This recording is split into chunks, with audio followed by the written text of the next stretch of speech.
So how are you, my friend? I'm not good. Wait, what did you say? You're not good? I'm not good. I am not good.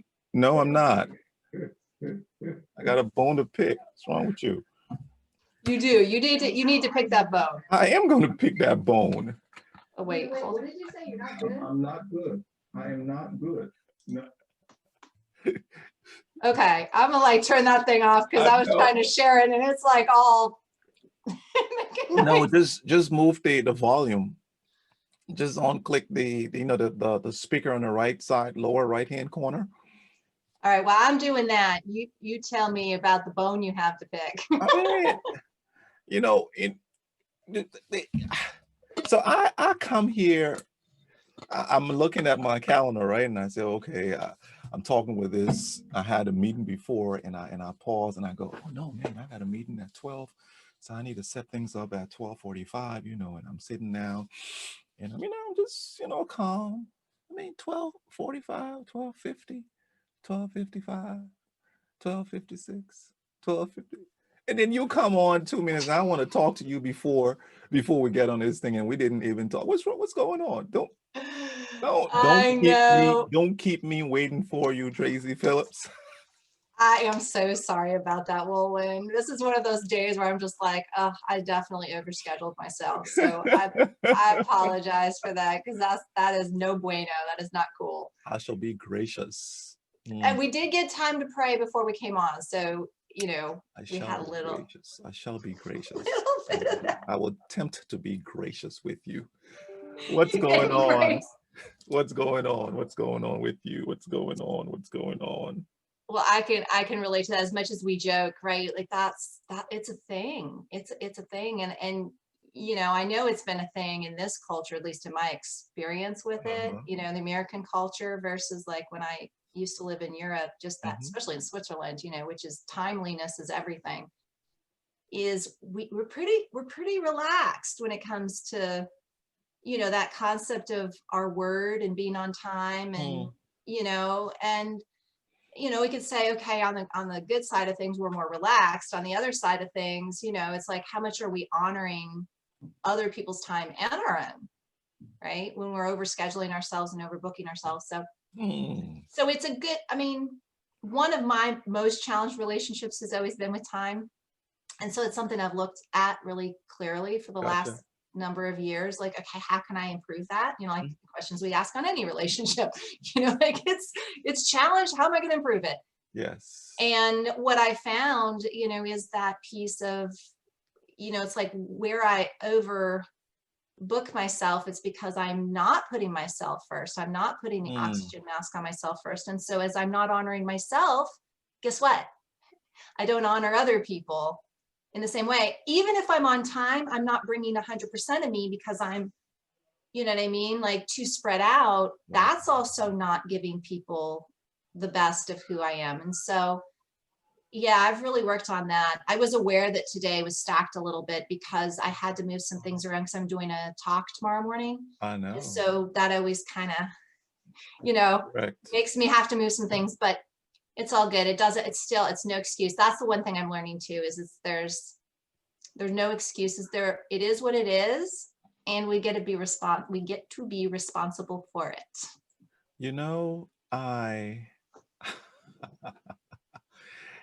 And we were kind of joking. I was really joking when I said, you got me here waiting for you. And now we've come in and you've switched it up on me. And for it to be a topic here. Yeah. See how we do that? I'm telling you. What?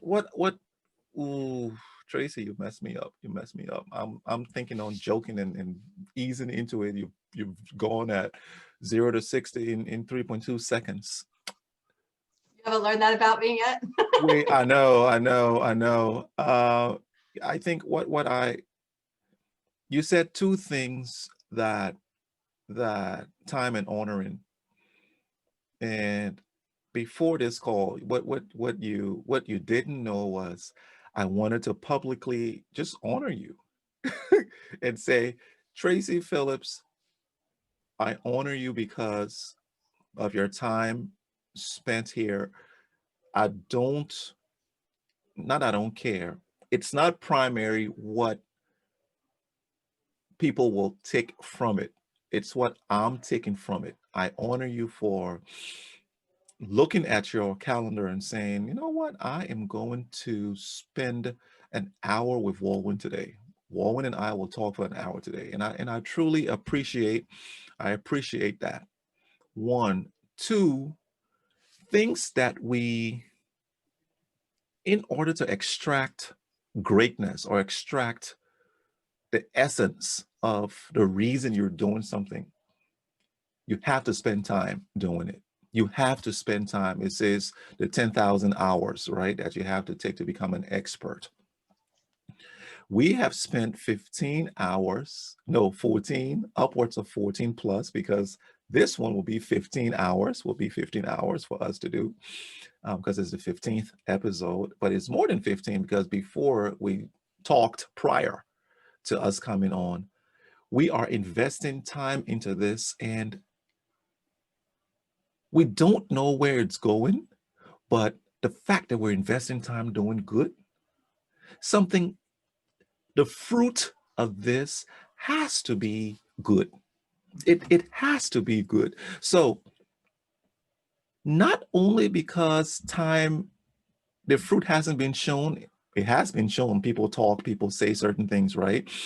The comments we're getting, but the fruit, if the fruit of what you're doing, what you're spending time hasn't budded, the bud, you haven't seen the bud and it's not popping yet, be patient. Be patient and be graceful with yourself. In fact, you said it, honor yourself. You honoring yourself with not stacking up the time on for your scheduling. Um, let people wait. Let people wait. If what you're doing is valuable, you're not being arrogant saying, oh, let them wait because I'm valuable. No, in order to come out and show exactly my essence, I have to be centered. I have to be ready. And then when I come on the stage, boom, they're going to get the best of me. And before I turn it over to you, all I'm hearing is, have you heard the Anthony Hamilton song? Please go and listen to it if you haven't. I can't, Anthony I'm not, Hamilton. I don't sing. I don't sing and I'm not, people will Come laugh. I on, don't care. Giving you the you best of me. Mm-mm. Amazing. Amazing. Have you heard that? Okay, I have heard that Da, song. da, da. Yes. Oh my goodness. And that's the one I said, giving the best of yourself. To give the best of yourself, you have to be ready. You have to be calm. You have to be rested. You have to be studied, like what you're planning for tomorrow, right? You can't go there, oh, hi, I'm Tracy. No, you have to be ready. And then you honor yourself and then you honor the people who are going to be listening. Whew, I'm going to get off this platform now and turn it back over to you. That's a good one. You know, I really, I'm really glad that you kind of dug into that because, you know, one of the things that I find is it is about honoring those things. And before we can even do any of that, we have to show up. We just have to show up, you know, so that's a piece that I have been thinking about a lot too, is like, you know, where am I showing up? Where am I not showing up? When I'm showing up, how am I showing up? One of the things is that the way I want to be showing up, that, you know, so there's refinement, but the other big aspect that I always like to look, and I was just actually talking a couple days ago with a client about this, is that we do focus a lot on the destination. You know, kind of like, what is this becoming? What are we doing this for? Or, you know, what kind of impact would we like to make? And, you know, and that's all really good. And we are always making an impact in every moment. And kind of to your point of value, you know, when we show up, if we're not present to the very value it's bringing us in this moment, we're missing out on so much of the goodness, right? It isn't just about getting to a destination that becomes a certain whatever it is, right? It is literally about squeezing the juice out of every moment along the way as we develop whatever it is we're developing ourselves, as we're, you know, even the consistency of showing up. And I Correct. was talking to a girlfriend because we have a trip planned in January, and she's like, well, would you be able to leave on the Wednesday? And I was like, well, I have my outstanding, live with Wulwyn on Wednesdays at 1. So as long as it's after that, so it's one of those things that it becomes a part of our habitude. Mm.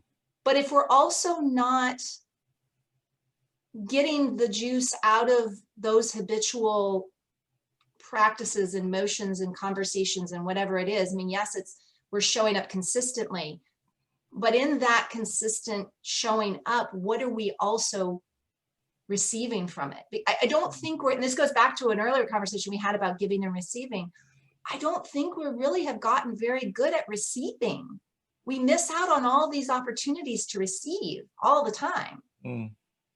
Mm. And so for me, it's because everything I receive fuels me. Wow. It fuels me to give more.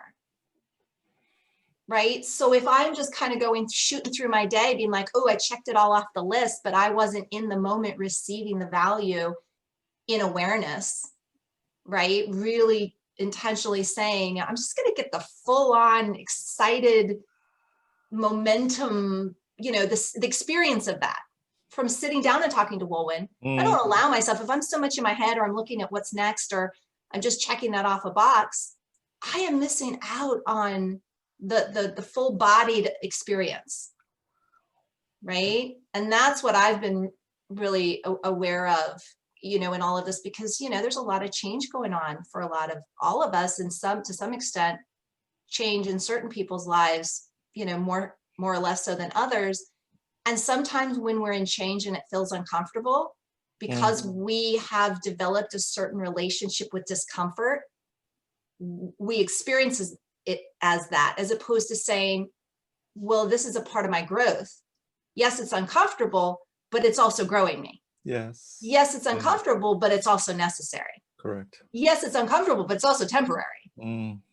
Right? That we can start to develop a different relationship. I was talking to my acupuncturist actually about this. And she says, it's so funny because every time I was in her office yesterday, and she's just like, you always have this blissful smile on your face when I'm needling you. I said, well, acupuncture has been a big part of my life for 30 years now. I mean, it's, yeah. So, but I said, I've developed a relationship with does it hurt? No. So for anybody who's afraid of the needle, it doesn't hurt. But sometimes it gets you and it shoots you can feel it more or less. But even if there is any kind of temporary pain associated, because I've associated a different relationship with that pain, to me, it means healing. And I like healing. That when I feel it, I experience it as healing. So it doesn't even feel painful. Does that make sense? It makes sense. Yeah. And so for 30 years, I've been doing it this way. So, whether it gets stuck in a way that causes some sort of reaction or not, I still am going to have this blissful smile because I'm associating the entire experience as healing. Wow. You were about to say something? I don't want No, I was just going to say, like, we have the capacity to do that as we transition and change, in whatever we're going through in our lives right now, if it's difficult or challenging or what, I mean, it's when we immediately tell ourselves a story. Oh, that's traumatic. That's the book that I have finished now, but I've been reading for a while, The Coddling of the American Mind, and talking about the American fragility and just how trigger warnings has us augmenting the story we tell about crisis or discomfort, where it's really just discomfort we're feeling. We're telling ourselves a story that it's traumatic. Correct. Which is just turning up the volume on what it actually is. It's actually uncomfortable, but we're telling ourselves it's traumatic. So we have that experience of trauma or concern about trauma that has a trigger warning. Ooh, if I listen to that or if I engage in that, I will be traumatized. Yes. Just telling ourselves the story because it has a warning on it, right? That we're becoming less and less resilient to actually having the experiences that grow us. And our ability to tell ourselves a different story and have a different experience, right? Because of the story we tell. Because again, if our perception of reality is the way we experience reality, then whatever story we're telling will have us experiencing that in a particular way, right? Mm-hmm. So it's made me really think about that, and how, you know, how it's showing up in my own life, right? Because I can talk about it, Yes. but really, you know, it's okay. I can only control me. And that's where I start. And again, what's the point in me talking about with other people if I'm not doing it myself? That's the way I look at it. And so I've really looked at that, you know, where have I told myself stories about different things? And so if I'm making up the story anyway, why don't I make up one that serves me?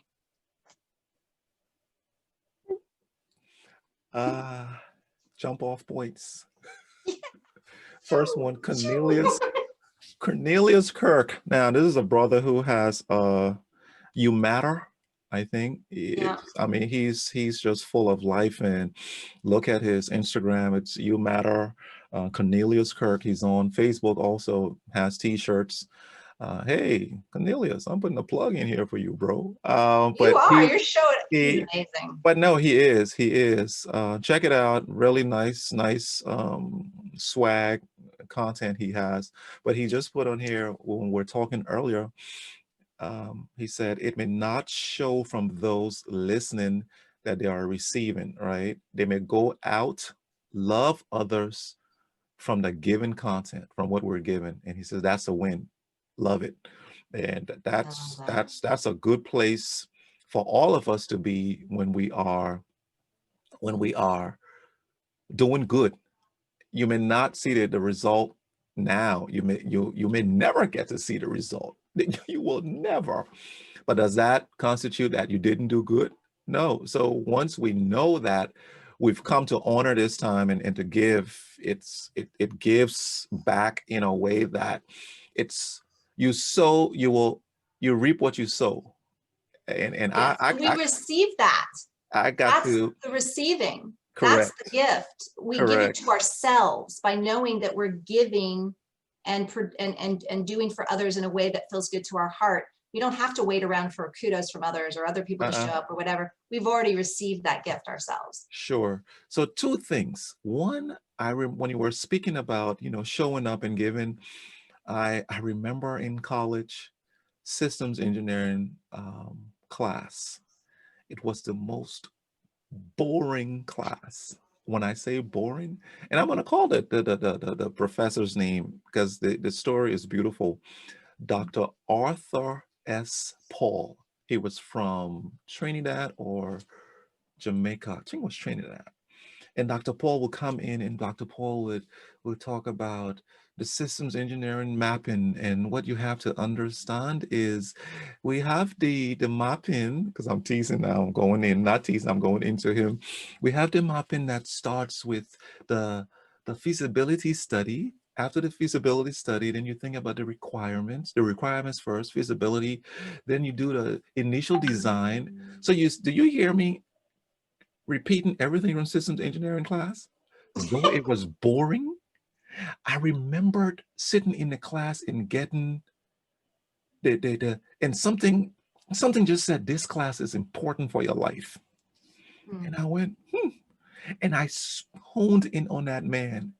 And as boring as the class was, I was listening and I picked up everything and I got an A from the class. And I remember people in the class going, man, I'm just going to get a C. I don't care. But do you know that the systems engineering, that class is where my life is based on the systems and processes that I talk about in business now is based from that class, knowing that I have to get the requirements, understand what the customer wants. And then I see, is it possible? Feasibility. Is this possible? Should we do it or should we not? Okay, then let me do the initial design. When I do the initial design of the engagement and I give it to you and say, tell me, what do you think? And you look and say, nah, let's not do this. Let's do this. Okay. From there, I do the detailed design. When I do the detailed design and it's not just for business, for everything you're doing in life. It's a system you're developing. So I showed up. Had other people shown up at that class, they were going to get it, but maybe systems engineering wasn't for them, but for me. So I showed up at it and I'm reaping from it.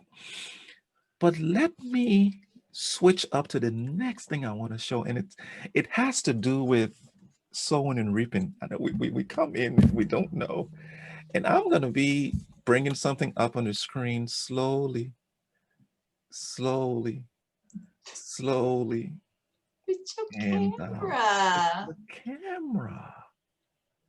It's a Nikon camera. Hold up, hold up. Boom. Wow. Now you say, wow, but let me tell you the story behind this. I came from Uganda in January. I met a pastor there. The Holy Spirit tells me to buy a laptop for him. So got a foundation, Geek Foundation, God is Good Foundation that we run along with 7 other people on the board. And I got the laptop. And I said, okay, I'm gonna ship it. Go to USPS. USPS tells me all kinds of things. You got to get the person to sign on that side. And I mean, it's a laptop going in the country. And I'm like, oh. I put the laptop down. March, April, May, June, July, August, September. Last week, I'm sitting here and the Holy Spirit says, hey, get up, send the laptop. I'm like, huh? Send the laptop now. I run to FedEx. I ship the laptop. It's Wednesday. Thursday, I go to Maryland. I come back. I'm in Maryland. I go to my cousin's house. He's a photographer. 3 months. It's been 3 months. I've been looking for a camera because I said, you know what? Where I'm going with my business and whatever I'll be producing, I need professional equipment. It's a given. I need it. I can't go and work with a shoot camera and Your and I'm phone. looking my phone and it works. It works. And that's what I've been using in the past. I've used the phone and it's quality is quality, right? It's the spirit of excellence, the way you do it around whatever you're using, right? So I get it. And I'm looking for this camera. I'm seeing the prices on these things. I'm like, no, I'm not going to invest that right now. I'm going to do it later. Not now. I'm not going to do it. Not going to do it. Long story short, we go to his house. We hang out there for the entire day on Saturday. We're leaving at 2 a.m. in the morning. He says, hey, I got something for you. And I go, huh? I'm in the bathroom washing my hands. He goes downstairs, gets it. He brings it. And he says, here you go. And I go, what? He says, here, it's yours. I go, and I'm like, dude, you giving me, this is your business. This is what you use. Yeah, I got 4. I can. So he didn't say that, but I'm using that because that's what we're talking about right now. I sold equipment to Uganda, right? Guess what? I'm reaping equipment. It's not something that I need. I sold something that was needed and I'm getting what I want. It's not always the economy of heaven, the economy that's going on around here. It's not about money. It's about value. It's about sowing value, sowing things in because its seeds produces after its own kind.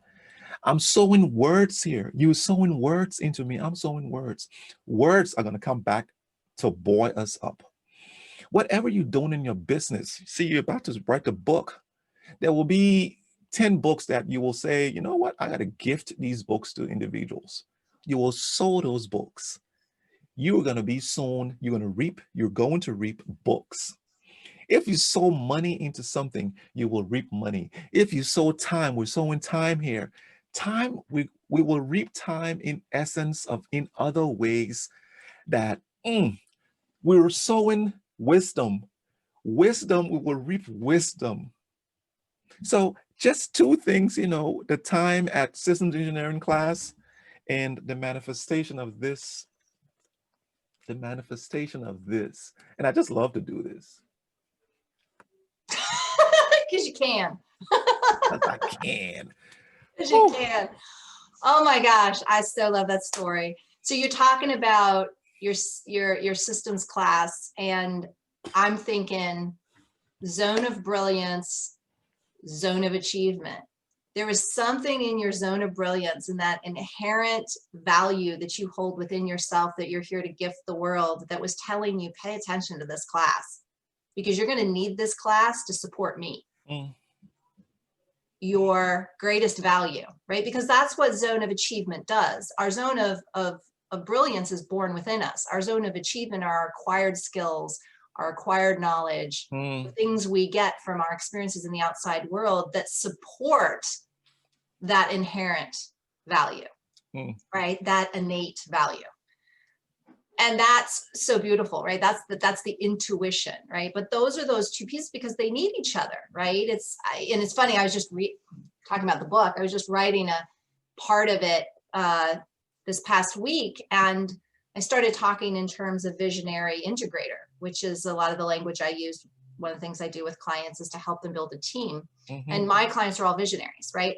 Visionaries need an integrator because visionaries do certain things well in their zone of brilliance and certain things that are outside of that zone. Correct. That need to be someone else's zone, right? For them to get accomplished. And that's what this VI, they call it the VI team, the visionary integrator team is what our zone of brilliance and zone of achievement is. The zone of brilliance is our visionary. The zone of achievement is our integrator, right? Our vision is born within us. How we integrate that vision into reality or into the world is what we learn. Yep. And so that's the key piece is how are we building this VI team within us?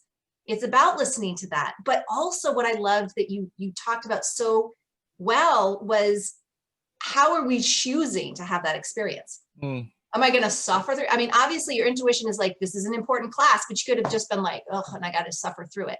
I hear that all the time. People are like, just keep swimming, nose down to the grindstone, just suffer through it, bully through it. You know, there's a lot of language we use. Correct. I'm like, well, that's one way to decide to get through it.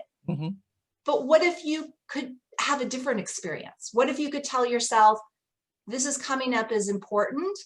And so I'm going to lean into it and create a different relationship. Like I was talking about relationship with time. I'm going to create a different relationship with this thing that I first labeled as boring. How could I label it as exciting? How can I find excitement in it? How can I find my own challenge in it? How can I create my own challenge in it? How can I get excited by that challenge? You know, I can create an entire obstacle course that engages me with this thing that I first came out of the chute calling boring, if I want to. And if I do, I'm going to have an entirely different experience with it. Correct. If I have to be in this class, I need to be in this class, I want to be in this class anyway. Wow. How can I have the kind of experience with that time that I'm here that is going to also bring me value? Because to your point, when I do that and I bring more value into my life, it produces more value to give. Right? So that's kind of what was going on in me when you were talking about the reaping, sowing piece. And, you know, and I don't know why this is coming up because it feels like a tangent, but one of the stories, one of the things I've been experiencing since the last time you and I spoke was this, you know, because we talked about non-attachment last time. How do we let go of certain things? And, you know, I always say this to clients, anytime you make an intention known, get ready, because you're about to be dealt all the different obstacles to, like, you know, test that intention. How committed are you to this intention and this focus and this goal that you have? And so, you know, my non-attachment piece, and of course I say it and it makes it more real for me. It's like, okay, I get to be focused on this. So my daughter had this project that she's been working on this past week. And it involves two of her friends. And it's all, of course, you know, over over email, over the internet, all of this, and they have to create this this slideshow that they're going to present. But they're essentially supposed to make up a colony. So they're studying the colonies, the early colonies, American history. And they have to create their own colony. So they had to decide where their colony is going to be, what to name their colony, what was going to, you know, what are the rules of the colony, like to basically building a colony from ground up. And one of the girls on the team has been a no-show for most of these scheduled times to work on it.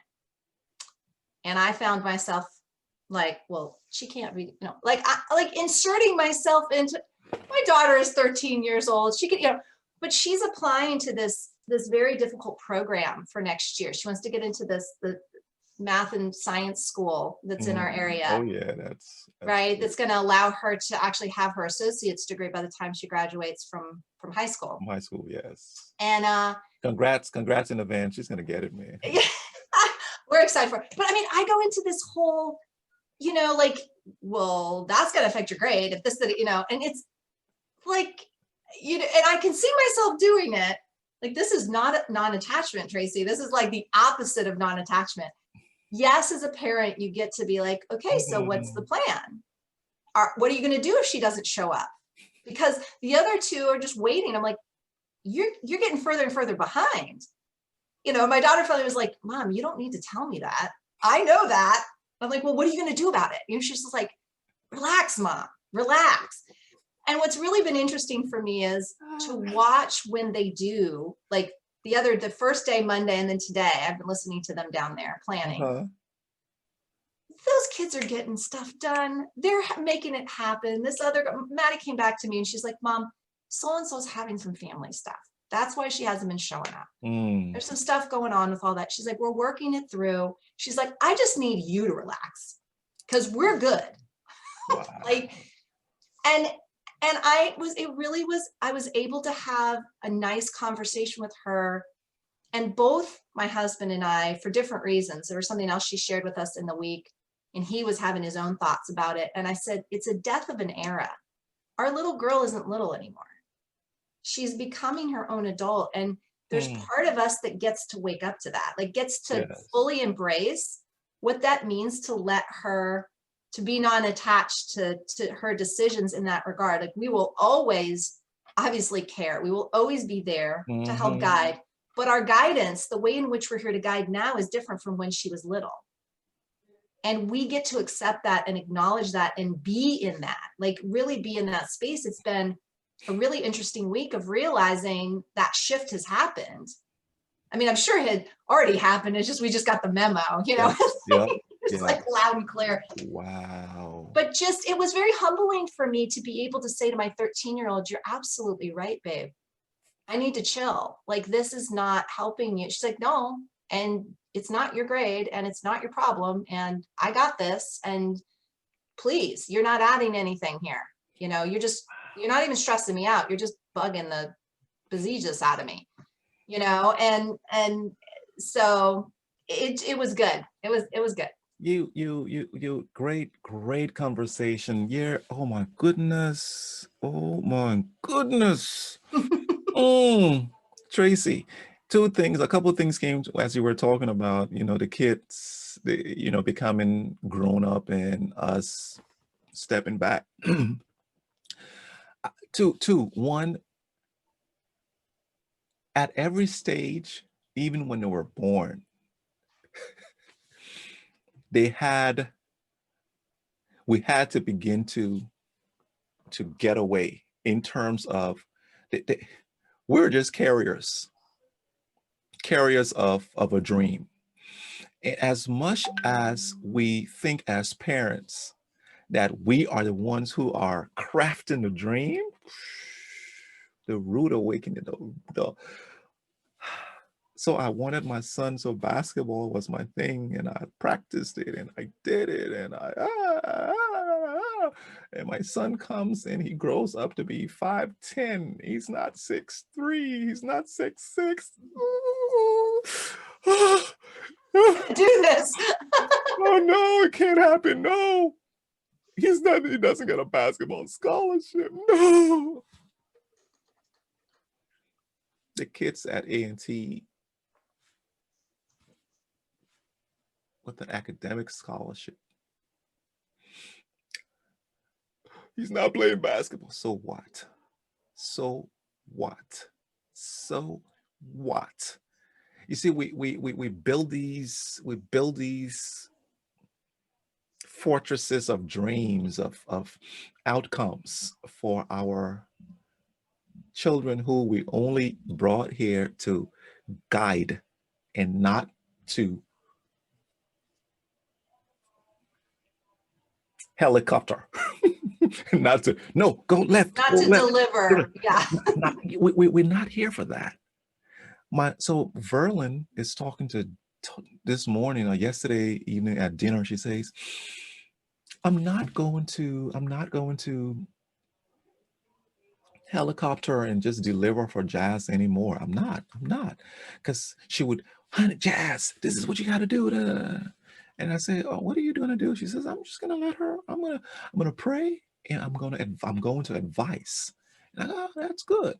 She said, and I just hope that, you know, she gets it. And I told her, no, honey, I'm okay. Let her go get her testimony. let her go develop her testimony. If she doesn't listen to the advice, she's going to come back to the right path. Let her develop a testimony. That's the authority God is going to give in her to extract this gift that she has. That's the path she has to take. Yeah. That's the path she has to take. Your daughter's going to apply for the School of Math and Science. She doesn't get it. She's not a failure. The proper place. She may not go to Duke. She may not go to UNC. She may not go to Princeton. She may go to, and I'm not saying these schools are not, I'm saying these schools because, you know, Ivy League schools, and then there are other schools that are not Ivy League. Doesn't mean that they're way better than the other. She may go to Elon. She may go to ECU. She may go to NCA&T. She may go somewhere.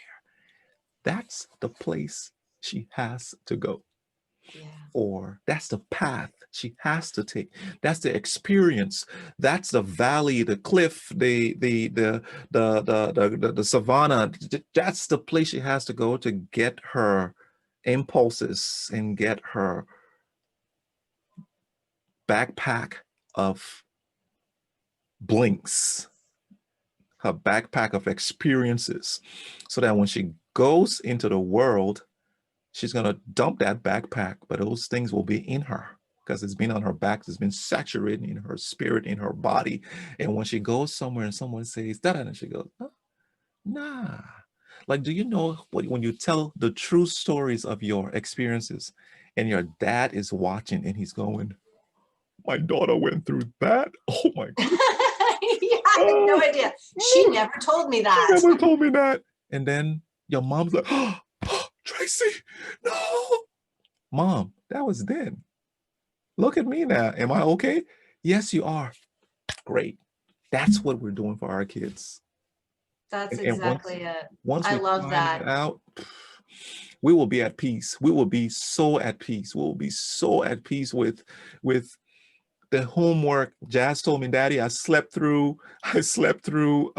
chorus. I was upset that she did. But 20 years from now, sleeping through chorus, would that be an issue? No. So you know what I said?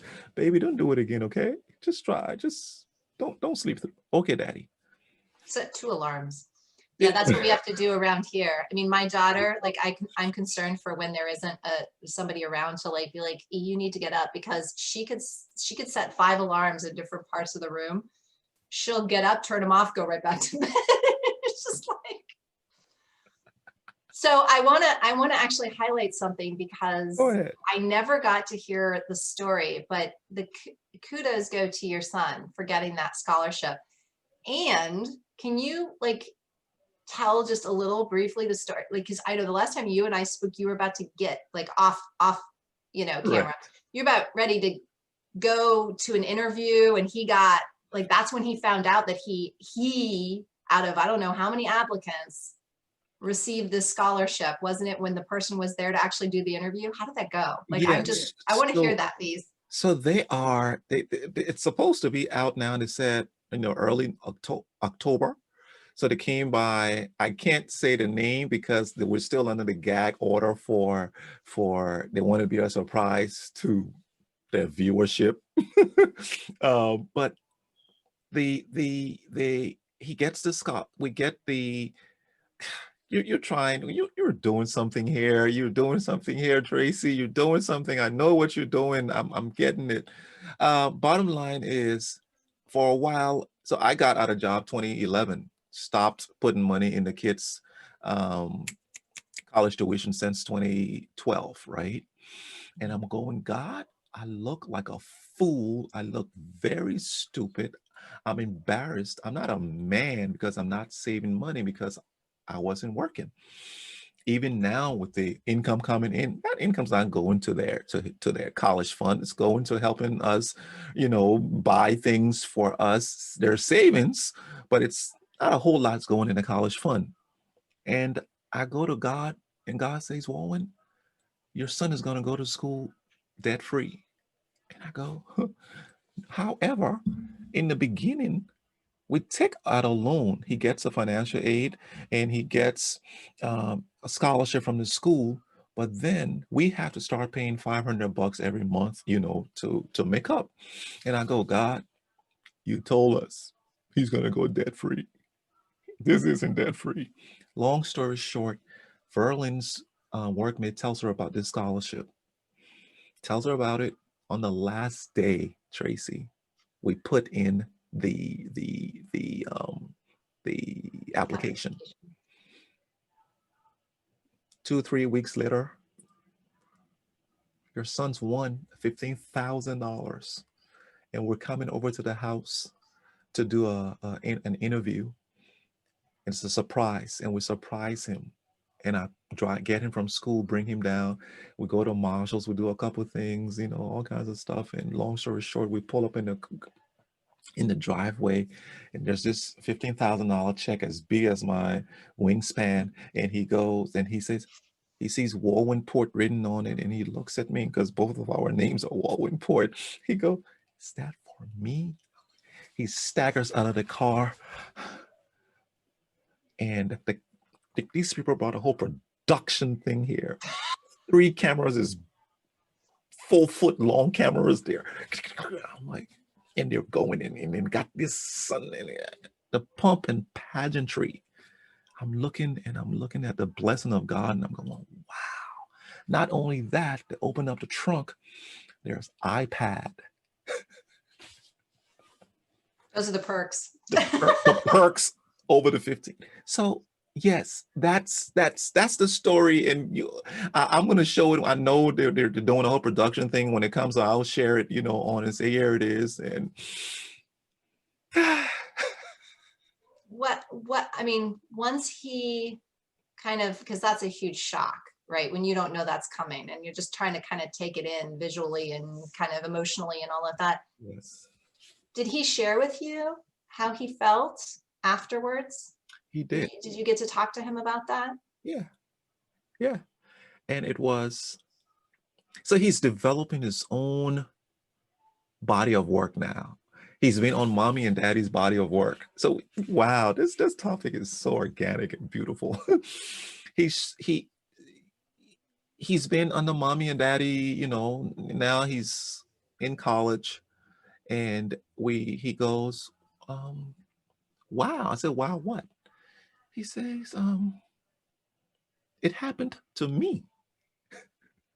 And I go, yeah, it happened to you. He goes, Daddy, it happened to me. It's my story. It's my story. But here's the beautiful thing. He talks about it, but his mom tells me before we have the conversation, she says, you need to talk to that boy. And I'm like, sure, talk to him. She says, yeah, you need to talk to him. You need to let him know that this is his story. This is his body of work that he will look back on and know that there's a God who exists. Though God told you he will go to school debt free. He was the one who's going to school debt free, not you. So he has to know the testimony and the story that enabled him in everything that he did in order to get it. And I go, you know what? You're right. You're right, honey. And he's talking and I'm telling him these things. I said, what do you say on that, about that? He says, wow, we were late in putting the application because the computer went down on with the applicants, with the, you know, with the source of the scholarship. Their system went down. Mm. And it expired. It went down after 11:59, during 11:59. So there was no way for us to put it in. So we were late. He says we were late. When we were doing the video, Daddy, I was, I don't want to do the video. I'm like, no, let's do it. Let's do it. Okay, let's do it. He says, all of those places I could have stopped. I could have stopped, but I kept going, and it's $15,000, Dad. I'm like, yeah. So that was part of the conversation we had, and it was, and it goes in line with what we're talking here. We got to let them fall. We got to let them be defeated.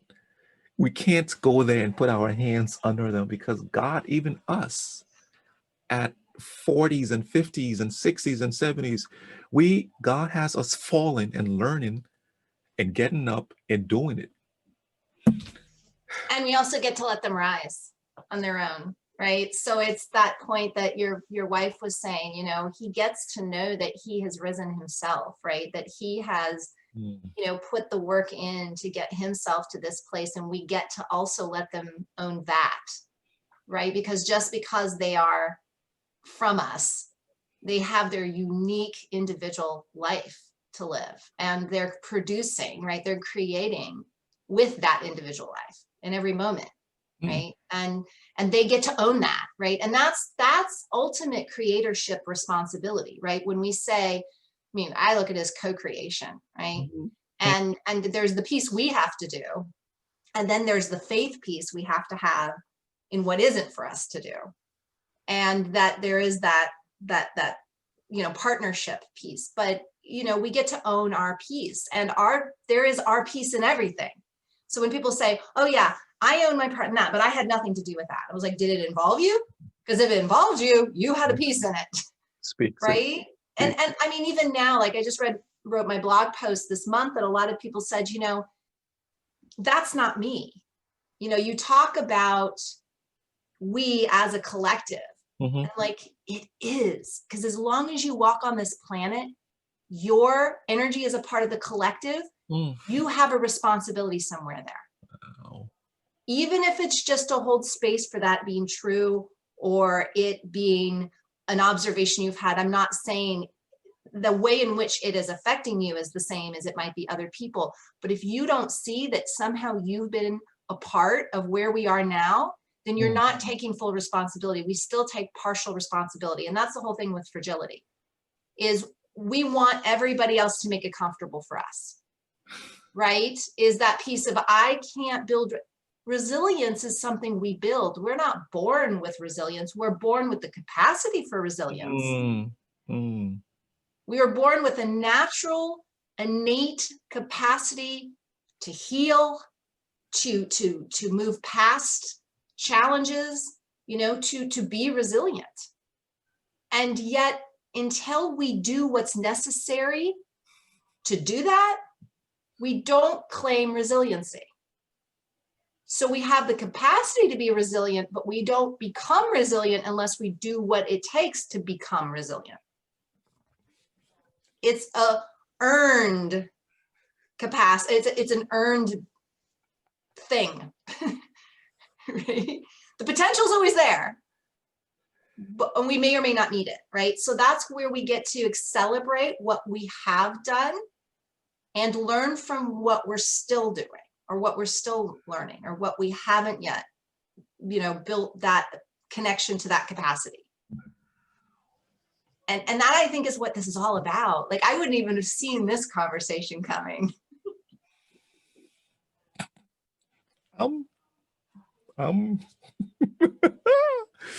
Hi. Wow, Traci. And our kids were so much a part of it, which is what I love too. Their stories were so much a part of today, which. Yes, yes. And when you talked about you capable of being resilient, but you have to go through the process of getting that ability, right? It's you're capable of being an author.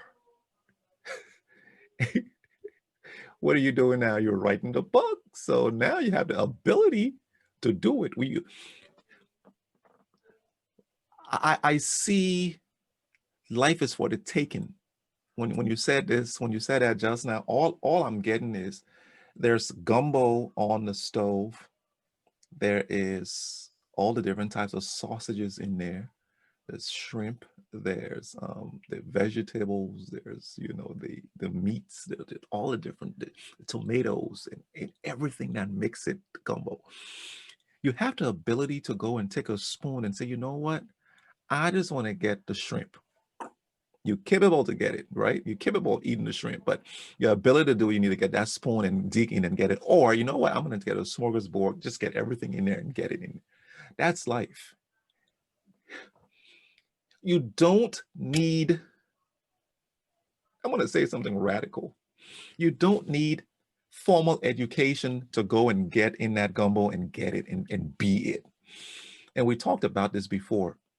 You don't need to go to get a certificate to become a motivational speaker. It's in you. It's in you. Just go out and do it. Just speak. Though you need some training, there to go and speak, but it's not going to be the content. The way you deliver, you need the training, but the content, you got the content in you. You're not, I can come go to Traci and go read Traci material and say, oh, the zone of excellence and the zone of achievement and the zone of brilliance is, Traci said to do when we do that. I can't do Traci. I got to do me, right? Like I see, Traci, I want to say you in these conversations, you study a lot. Whew, you study a lot. You study. You read a lot. You read, and then from there you get your content from your plus your experiences. You put them together and you get your body of work. I read, but I don't read like the way you read. What I do is I just live. I live it. I go. I get my content from experiences. And not saying it's wrong. None of us is wrong or right. We just get it from the way we get it. And when we get it, the way we even the way we deliver it. See, you have a way with words. I have a way with words, but in a different way, right? I mean, come on, we shout out. It's so true. And that's why we came together to communicate on this platform, is because we both have a way with words and we have different angled lenses. So I love that you brought up your camera and the lenses. It's like we have this different lens through which we look at the world, and that perspective then adds a flavor. You're talking about gumbo. Your gumbo has all these cool flavors in there, the okra and it all adds something, right? And that's the different lenses that we have offer the different flavors that we offer, and it creates that value. And I want to bring all of it full circle, right? So the lenses, the value, we talked about all this at the beginning. You started by saying you wanted to honor me. And I want to bring this full circle and say the same to you, is that as we produce, right, as we reach into that gumbo, or, I'm spending the time writing. I just texted our friends, Jenny Midgley and Sarah Madras, Girls Who Do Stuff. Yep. Their podcast, because it was on their podcast that I had been thinking about this concept, but it really came into a focus when I made a comment during their the interview they were having with me. And Jenny was like, there is something there you need to dive into. And, talk to them afterwards. Well, I texted them and I said, I'm writing something in my book right now. Would it be okay if I mentioned the two of you? Would you be okay showing up in my book? Because I believe in giving credit where credit's due. Correct. And to me, that's an honoring. That's that receiving. I receive so much, well, just in friendship alone from the two of them, because they're just incredible women. Amazing. But, in that moment, there was a certain ingredient I needed to take me to that next aha that allowed me to shape something. And they provided that. the space and time and information for me to find that peace. Wow. And so honoring that. So I honor you in this moment as we wrap this up, because, you know, this would not be the same. We wouldn't have Eavesdrop if it weren't for both of us. But I just want you to know how much I've gotten so much value. You know, it's that in the moment value. Correct. And we talk about this being in the moment, which that was not planned. None of this was planned, but like, I just realized, like, it's all like, all these words are just kind of coming up and coming into focus. They are. Is in the moment, I get so much juice out of just being in your presence and hearing and listening to you. Yep. And I just want to honor that. Hey, sis. Hey, how do I receive it? I receive it. I'll just say I receive it. Thank you. Thank you. And I look forward to the next 2 weeks and us talking. And Yes.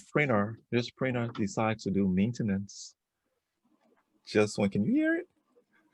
Keeps clicking on you. You got a new camera, now you need a new.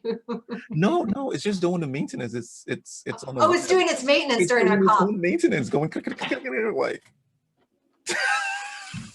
Enjoy the process. I love it. But hey, on that note, Traci, it's another one. I truly appreciate you. Thank you. I do as you as well. And to everybody who's listening to, thank you all for being here, because this is as much a part of you as it is a part of us. You guys have a good one, and catch you on the rebound. Bye-bye.